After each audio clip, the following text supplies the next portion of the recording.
are many negative assumptions about mothers who take time off to stay at home with their kids, right? So those negative assumptions like they're not as that motivated, they won't be able to keep up, and they are not ambitious. However, I want to share that motherhood has many positive side, and my research supports the notion of the bright side of motherhood.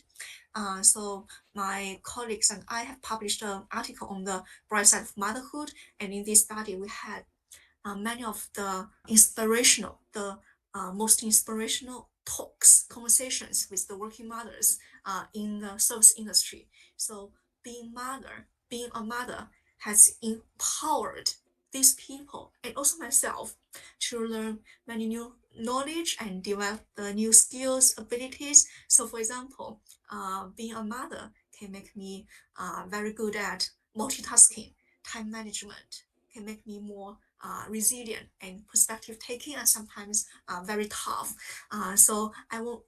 So that's why I want to apply. I wanted to apply for the TED Talk, TEDx talk, and talk about my experiences. So I have shared many of my experiences with my daughter, and I also use a famous quote: "If you have raised your kids, you can manage anything." So so please feel free to have a look at my TED Talk if you are the audience. So yeah. So that's why I'm very passionate about that topic as well, the bright side of motherhood.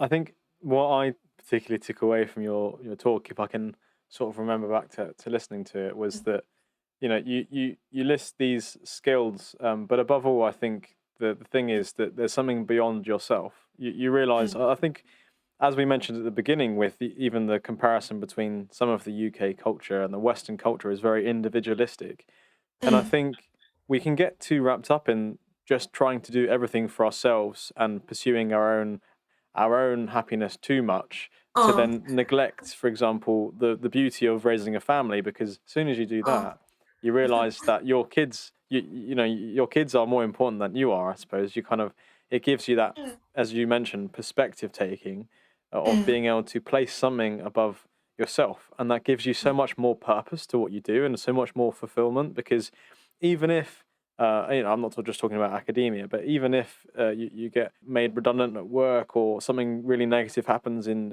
the sport that you love and whatever, mm, you mm, no mm, longer place your kind of value identity in those things because mm, mm, primarily mm, you're just serving and trying to be the best mm, mother or mm. father True. for your kids. So I think Yeah. that's super interesting and not really something that I'd ever considered.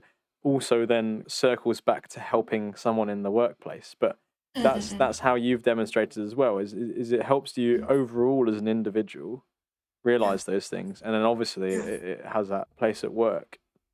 The title is obviously particularly striking. I mentioned at the beginning, we live in an age where, from my perspective, it seems to be that there's less and less focus on the family and more focus on the career. If you kind of think of the Oh yeah. trajectory, Yeah. and I Mm, read a statistic somewhere, I think a few mm, weeks ago, that nearly 50% of women are 30 and childless now. So mm. people are choosing to delay and choosing maybe not to have a child or get married and things. What do you think are the potential like negatives of this long term? Like, do you think there's going to be people kind of regretting this decision? And obviously, you've made the decision to have a child, and obviously, it's worked out so well for you. So, Oh. what's your kind of opinion on the whole thing that's happening now?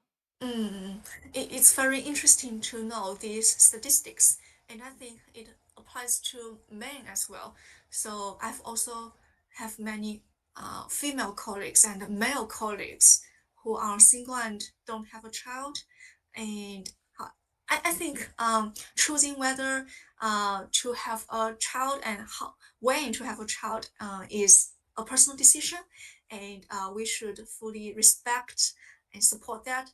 um, and perhaps it has both positive side and negative side regarding uh, single and childless after since their 30s.